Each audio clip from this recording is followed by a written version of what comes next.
حضرت امام باقر علیہ السلام کے بارے میں حضور اقدس صلی اللہ علیہ وسلم نے کیا بات ارشاد فرمائی تھی؟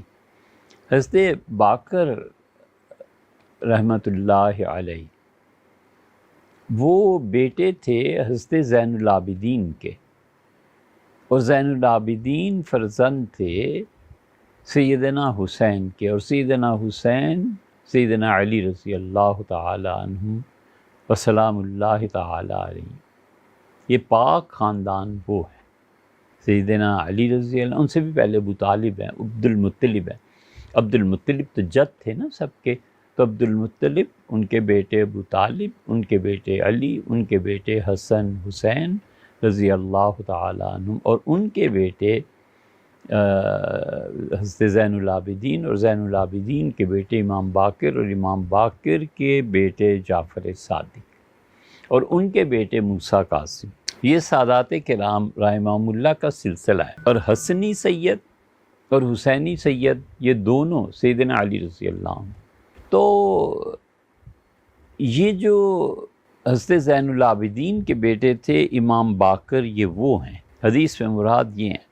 تو حضور اقدس صلی اللہ علیہ وسلم کی صاحبزادی صاحبہ ہوئیں، پھر ان کی اولاد سیدنا حسن اور حسین رضی اللہ عنہما حضور صلی اللہ علیہ وسلم کے نواز سے آ گئے۔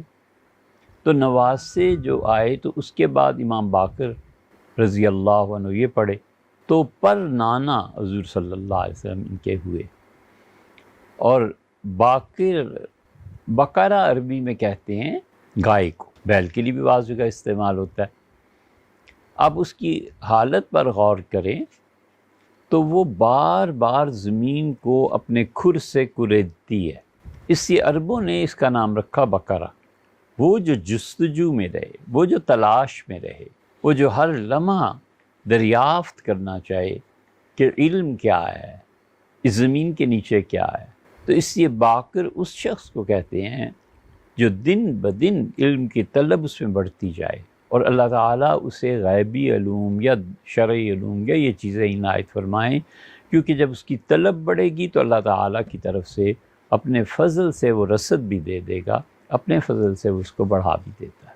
اس بچے کا نام باقر رکھا جاتا ہے جو علم کی طلب میں محنت کرے، آسان سی بات ہے۔ اور رسول اللہ صلی اللہ علیہ وسلم جانتے تھے کہ حضرت زین العابدین رحمۃ اللہ علیہ کی اولاد میں یہ ہوگا، تو حضور اقدس صلی اللہ علیہ وسلم نانا ہوئے، پھر پر نانا تو وہیں بن جاتے ہیں جہاں حضرت زین العابدین ہے۔ زین العابدین سے نیچے امام باقر رحمۃ اللہ علیہ ہیں، تو باقر 1، زین العابدین 2، حسین 3، علی 4۔ حضور اقدس صلی اللہ علیہ وسلم سے یہ حضرات رضی اللہ عنہ علیہ السلام، یہ سارے 4-5 پشتیں اس میں آ جاتی ہیں۔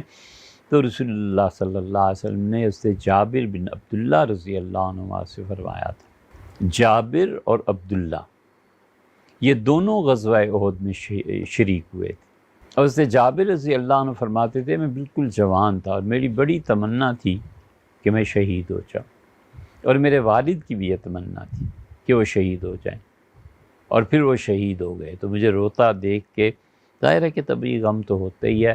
حضور اقدس صلی اللہ علیہ وسلم آیا، جابر میں تمہیں بتاؤں تمہارے والد کس عظیم درجے پہ پہنچے، اللہ نے کبھی کسی سے گفتگو بغیر پردے کے نہیں کی، اور اللہ نے اپنے سامنے بٹھا دیا، اور اللہ نے فرمایا مانگ، کیا مانگتا ہے؟ تو نے میرے راستے میں شہادت پائی ہے۔ انہوں نے کہا اللہ دوبارہ دنیا میں بھیج دے، تو اللہ تعالیٰ نے فرمایا یہ ہمارے قانون کے خلاف۔ تو اس نے کہا کہ اے پروردگار جو دنیا میں ہے پھر میرا پیغام ان تک پہنچا دے۔ ان کا وہ پیغام وحی کی صورت میں سورہ آل عمران میں اللہ نے نازل فرمایا ہے۔ وہ جابر رضی اللہ عنہ کے والد تھے، جابر بن عبداللہ۔ جابر رضی اللہ عنہ حضور صلی اللہ علیہ وسلم کا بہت عزیز تھے، جو چند ایک لوگ جن پہ حضور اقدس صلی اللہ علیہ وسلم نے بار بار محبت کا اظہار فرمایا ان میں جابر تھے۔ جابر رضی اللہ عنہ فرماتے تھے کہ ہم ایک مرتبہ ایک سفر میں تھے، تو میرا اونٹ بہت طاقتور اور بہت بھاگنے والا تھا، رات میں کئی مرتبہ حضور صلی اللہ علیہ وسلم کے اونٹ سے جا ٹکرایا۔ نبی کریم صلی اللہ علیہ وسلم نے اس ایک رات میں 25 یا 27 مرتبہ میرے لیے کہا کہ اللہ جابر کو بخش دے، اللہ جابر کو بخش دے۔ ان سے آپ نے فرمایا تھا کہ جابر میرا پڑپوتا باقر جب آئے دنیا، باقر سے جب ملو تو میرا سلام اس سے کہنا۔ یہ ہم اہل السنہ کے عقیدے کی کتابوں میں نقل ہوا ہے۔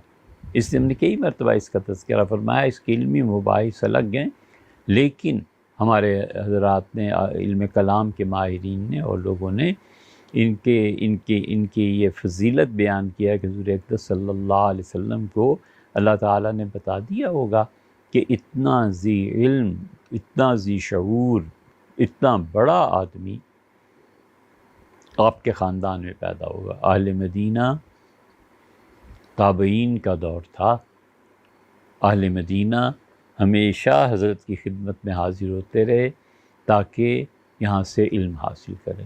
اب امام باقر رحمۃ اللہ کی شخصیت بہت بڑی تھی، لیکن ظاہر ہے کہ موقع ایسا نہیں ہے کہ ہم ان کی کمالات کو بیان کریں، مگر کمال کی شخصیت تھی۔